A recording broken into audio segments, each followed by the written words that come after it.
I was born and raised as a Muslim. Both my parents were Muslim, grandparents, so far back that my mother's maiden name can be traced back to the Prophet Muhammad's family tree.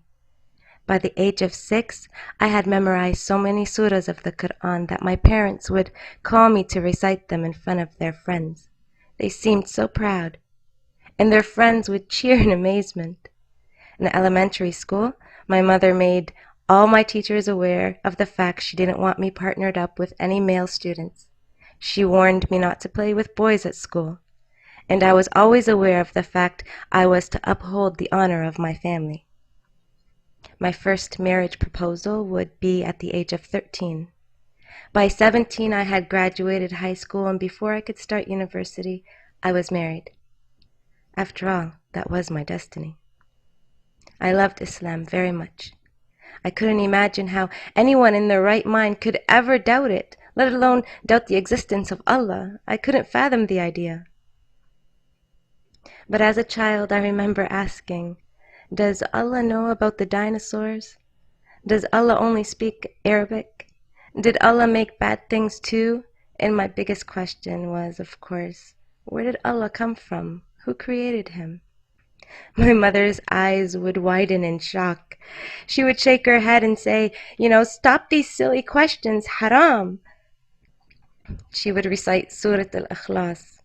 قُلْ هُوَ اللَّهُ أَحَدٌ اللَّهُ الصَّمَدُ لَمْ يَلِدْ وَلَمْ يُولَدْ وَلَمْ يَكُنْ لَهُ كُفُوًا أَحَدٌ. There was no questioning Allah or the Quran. If the Quran said it, then it was so. No other explanation could measure up, and if science had proven the Quran wrong, then in time science would realize its mistakes.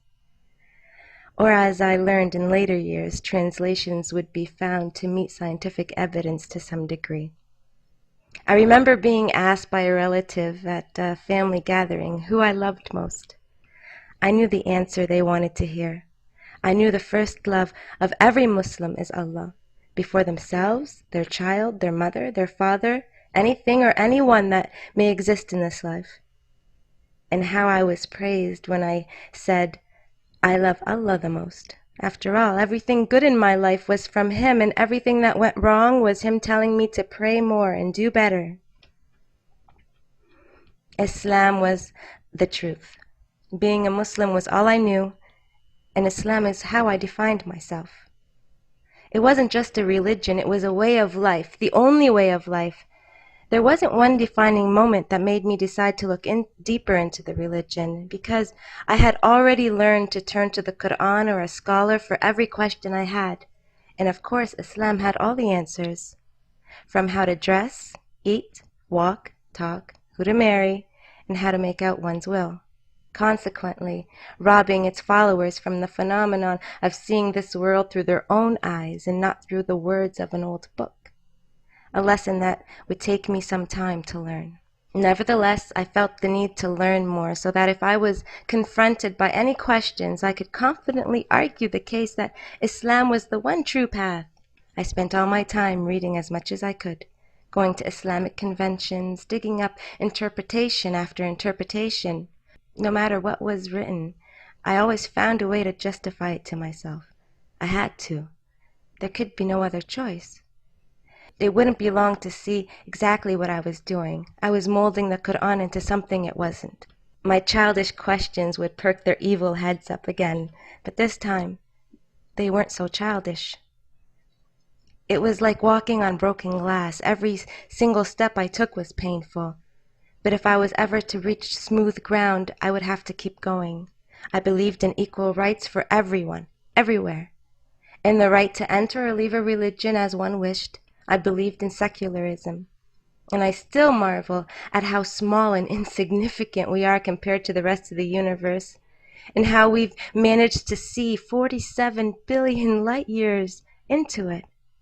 How did I miss this in school? Where was I? What was I thinking? 47 billion light years into space, or that the world is over 4.5 billion years old.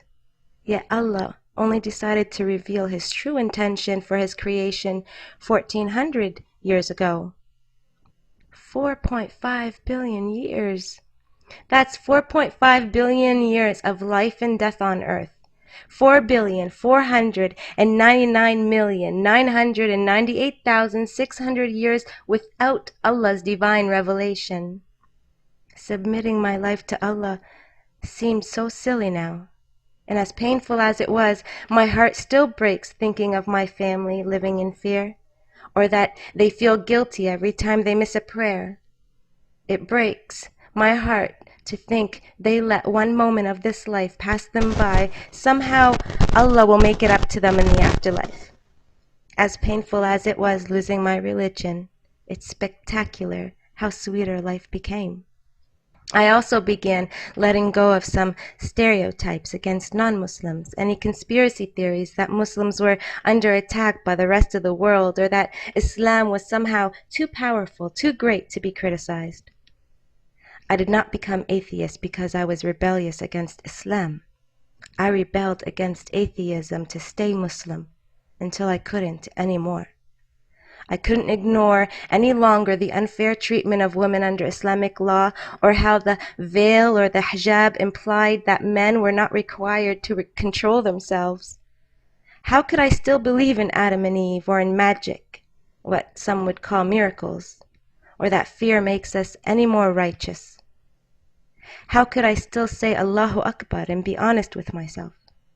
Allahu Akbar. God is not good. Allah is not good. His only retribution is that He does not exist.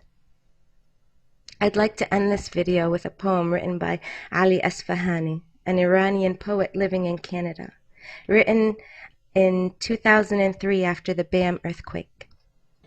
It's titled, "Keep on Saying My God is Kind."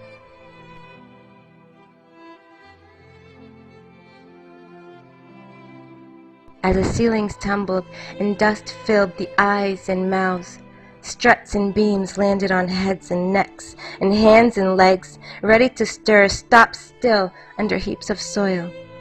As moans and shrieks ascended the sky, we were not there to see all this suffering and speak not a word of it, but God, after all, was there. Did He not see babies sucking on their mothers' breasts?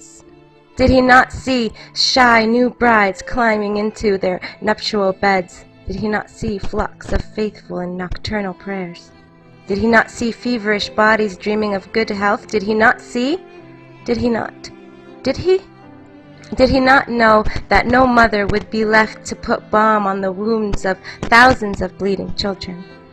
Did He not know that the surviving mothers and fathers, having lost their children, would have no desire for life? Did He not know that those who were away from their home would have no kinsmen left to cry on their shoulder? Did He not know? Did He not? Would you keep on saying, "My God is kind"? Would you, for the sake of your kind God, define kindness for me?